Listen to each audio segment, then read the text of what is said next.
मायावती का नाम आते ही उत्तर प्रदेश की राजनीति में एक अलग ही तस्वीर सामने आती है। 4 बार प्रदेश की मुख्यमंत्री रह चुकी मायावती आज भी दलित राजनीति की सबसे मजबूत आवाज मानी जाती है। पिछले कुछ वर्षों में भले ही बहुजन समाज पार्टी यानी बीएसपी की ताकत कमजोर हुई हो, लेकिन अब एक बार फिर मायावती ने ऐसा प्लान बनाया है जिससे सियासी गलियारों में हलचल मच गई है। मायावती का ये नया मास्टर प्लान 9 अक्टूबर से शुरू होने जा रहा है और इसे लेकर न सिर्फ बीएसपी कार्यकर्ताओं में जोश है, बल्कि राजनीतिक विश्लेषकों का भी मानना है कि यह रणनीति यूपी की राजनीति का पूरा समीकरण बदल सकती है। मायावती का मास्टर प्लान शुरू करने पहले यदि आप भी अम्बेडकरवादी हैं तो हमारे द रियल न्यूज़ चैनल को सब्सक्राइब जरूर करें ताकि आपको मायावती से जुड़ी खबर रोज मिलती रहे। तो शुरू करते हैं। असल में बीएसपी की सबसे बड़ी चुनौती ये रही है कि पार्टी का ग्राउंड लेवल संगठन धीरे धीरे कमजोर होता गया। जब एसपी और बीजेपी ने लगातार बड़े पैमाने पर बूथ लेवल पर अपनी पकड़ मजबूत की, तब बीएसपी इस रफ्तार से नहीं चल पाई। 2017 और 2022 के विधानसभा चुनावों में इसका असर साफ नजर आया, जब बीएसपी का वोट बैंक खिसक कर एसपी और बीजेपी की तरफ चला गया। यही वजह है कि अब मायावती ने इस बार जमीनी स्तर पर नई रणनीति बनाने का फैसला किया है। उनका कहना है कि 9 अक्टूबर से बीएसपी की नई मुहिम शुरू होगी, जिसमें कार्यकर्ताओं को बूथ से लेकर गाँव और शहरों तक सक्रिय किया जाएगा। ये तारीख यूं भी खास है क्योंकि ये कांशीराम की पुण्यतिथि है और मायावती चाहती हैं कि इस दिन से एक नए संघर्ष का आगाज हो। बीएसपी की योजना इस बार सिर्फ दलित वोटरों पर निर्भर रहने की नहीं है। मायावती ने महसूस किया है कि अगर उन्हें फिर से सत्ता में वापसी करनी है तो उन्हें व्यापक सामाजिक समीकरण बनाना होगा। दलित, मुस्लिम और पिछड़े वर्ग को एक साथ लाना ही उनकी रणनीति का केंद्र है। एसपी ने लंबे समय से इस समीकरण को साधने की कोशिश की, लेकिन यादव मुस्लिम समीकरण से आगे एसपी बहुत मजबूती से नहीं बढ़ पाई। दूसरी तरफ बीजेपी ने दलितों और गैर यादव पिछड़ों को साध कर अपनी पकड़ मजबूत कर ली। अब मायावती का नया दांव यही है कि वो दलितों को पूरी तरह अपने साथ जोड़कर मुसलमानों को ये विश्वास दिलाएं कि बीएसपी ही असली विकल्प है। 9 अक्टूबर के बाद से मायावती हर जिले में बड़ी जनसभाएं करेंगी। इन सभाओं में पार्टी कार्यकर्ताओं को ये संदेश दिया जाएगा कि अब कोई ढिलाई नहीं चलेगी। हर बूथ पर कम से कम 10 कार्यकर्ता सक्रिय रहेंगे जो घर घर जाकर बीएसपी का संदेश पहुंचाएंगे। मायावती का मानना है कि बीजेपी और समाजवादी पार्टी दोनों ने जनता को सिर्फ वादों में उलझाया है, असल मुद्दों पर किसी ने काम नहीं किया। इसलिए बीएसपी को जनता के बीच ये संदेश ले जाना है कि अगर असली विकास चाहिए तो बीएसपी को ही मौका दिया जाना चाहिए। इस बार मायावती का खास फोकस युवा वोटरों पर भी है। उत्तर प्रदेश में पहली बार वोट डालने वाले मतदाता बड़ी संख्या में है। बीएसपी जानती है कि ये युवा बेरोजगारी और शिक्षा की समस्या से सबसे ज्यादा परेशान है। इसलिए मायावती का निर्देश है कि हर सभा में युवा मुद्दों पर खास तौर से चर्चा हो।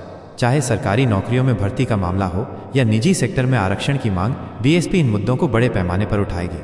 यही नहीं, सोशल मीडिया पर भी बीएसपी अब पहले से ज्यादा सक्रिय होने जा रही है। अभी तक बीएसपी की छवि थी कि ये पार्टी डिजिटल प्लेटफॉर्म पर कमजोर है, लेकिन अब ट्विटर, फेसबुक और यूट्यूब के साथ साथ छोटे छोटे वीडियो क्लिप्स और शॉर्ट्स बनाकर पार्टी युवाओं तक अपनी बात पहुंचाएगी। एसपी और बीजेपी दोनों के लिए मायावती की ये रणनीति चुनौती बन सकती है। समाजवादी पार्टी को डर है कि अगर मुस्लिम वोटर बीएसपी की तरफ खिसक गए तो उनका समीकरण बिगड़ जाएगा। पिछले चुनाव में मुसलमानों का बड़ा हिस्सा एसपी के साथ गया था, जिससे एसपी को मजबूत बढ़त मिली थी। लेकिन अब अगर मायावती मुसलमानों को ये विश्वास दिलाने में कामयाब हो जाती हैं कि बीएसपी ही बीजेपी को हराने का असली विकल्प है, तो ये एसपी के लिए भारी नुकसानदायक साबित होगा। दूसरी तरफ बीजेपी को भी चिंता है कि दलित वोटों में सेंध लगने से उनका पूरा गणित बिगड़ सकता है। बीजेपी ने पिछले कई सालों से दलितों के बीच बड़े पैमाने पर योजनाएं चलाईं और राजनीतिक प्रतिनिधित्व दिया, लेकिन दलित समाज का एक बड़ा हिस्सा अब भी मायावती को ही अपना नेता मानता है। अगर मायावती ने सही मायनों में उन्हें फिर से एकजुट कर लिया तो बीजेपी की मुश्किलें बढ़ जाएंगी। बीएसपी के अंदरूनी सूत्रों का कहना है कि इस बार मायावती कार्यकर्ताओं से सीधा संवाद करने जा रही हैं। पहले पार्टी में ये शिकायत थी कि शीर्ष नेतृत्व तक कार्यकर्ताओं की आवाज़ नहीं पहुंचती, लेकिन अब मायावती ने तय किया है कि हर जिले में वो कार्यकर्ताओं से सीधी मुलाकात करेंगी, उनकी समस्याएं सुनेंगी और समाधान देंगी। यह बदलाव पार्टी कैडर में नई ऊर्जा भर सकता है। राजनीतिक विशेषज्ञों का मानना है कि बीएसपी की इस रणनीति की सफलता 3 चीजों पर निर्भर करेगी। पहला, क्या मायावती दलितों को पूरी तरह से एकजुट कर पाती हैं? दूसरा, क्या मुस्लिम मतदाता बीएसपी पर इतना भरोसा करेंगे कि वो एसपी से हटकर बीएसपी को वोट दें? और तीसरा, क्या पार्टी का संगठन बूथ लेवल तक मजबूत किया जा सकेगा? अगर इन 3 मोर्चों पर बीएसपी सफल हो गई तो आने वाले चुनाव में वो चौंकाने वाले नतीजे ला सकती है। मायावती की छवि एक सख्त और ईमानदार नेता की रही है।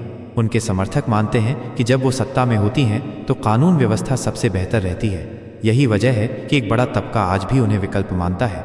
हालांकि आलोचक कहते हैं कि बीएसपी अब परिवारवाद और संगठनात्मक ढिलाई की वजह से कमजोर हुई है, लेकिन मायावती का कहना है कि इस बार बीएसपी बिना किसी समझौते के खुद अपने दम पर चुनाव लड़ेगी। उनका मानना है कि गठबंधन से पार्टी का वोट बैंक कमजोर पड़ता है, इसलिए अब अकेले चलने की नीति अपनाई जाएगी। 9 अक्टूबर को शुरू होने वाली इस मुहिम को लेकर बीएसपी के कार्यकर्ताओं में खासा उत्साह है। पार्टी का दावा है कि यह अभियान कांशीराम की सोच और मायावती के नेतृत्व का संगम होगा। दलितों को राजनीतिक सत्ता का हिस्सा बनाने का जो सपना कांशीराम ने देखा था, उसे अब फिर से साकार करने की कोशिश की जाएगी। मायावती चाहती हैं कि बीएसपी को फिर से वही ताकत मिले जो 2007 में मिली थी, जब उन्होंने पूर्ण बहुमत की सरकार बनाई थी। गांवों और कस्बों में बीएसपी के कार्यकर्ता पहले से ही सक्रिय होने लगे हैं। जगह जगह छोटी छोटी बैठकें की जा रही हैं। महिलाओं को भी इस अभियान में खास भूमिका दी जा रही है। मायावती का मानना है कि अगर महिलाएं सक्रिय हो जाएं तो बीएसपी का संदेश घर घर पहुंचना आसान हो जाएगा। यही नहीं, पार्टी अब पिछड़े वर्ग के नेताओं को भी आगे बढ़ा रही है ताकि गैर यादव पिछड़ों का समर्थन भी मिल सके। राजनीति के जानकार कहते हैं कि ये अभियान सिर्फ बीएसपी की ताकत वापस लाने का प्रयास नहीं है, बल्कि ये उत्तर प्रदेश की पूरी राजनीति को नया मोड़ दे सकता है। अगर बीएसपी ने मजबूती से वापसी की तो त्रिकोणीय मुकाबला होगा, जिसमें किसी भी पार्टी को आसानी से बहुमत नहीं मिलेगा। इसका सीधा फायदा बीएसपी को होगा, क्योंकि तब वो किंग मेकर की भूमिका में आ सकती है। मायावती का मास्टर प्लान इस मायने में अलग है कि वो इस बार न सिर्फ जातिगत समीकरण बल्कि विकास और सुशासन के मुद्दे भी उठा रही हैं।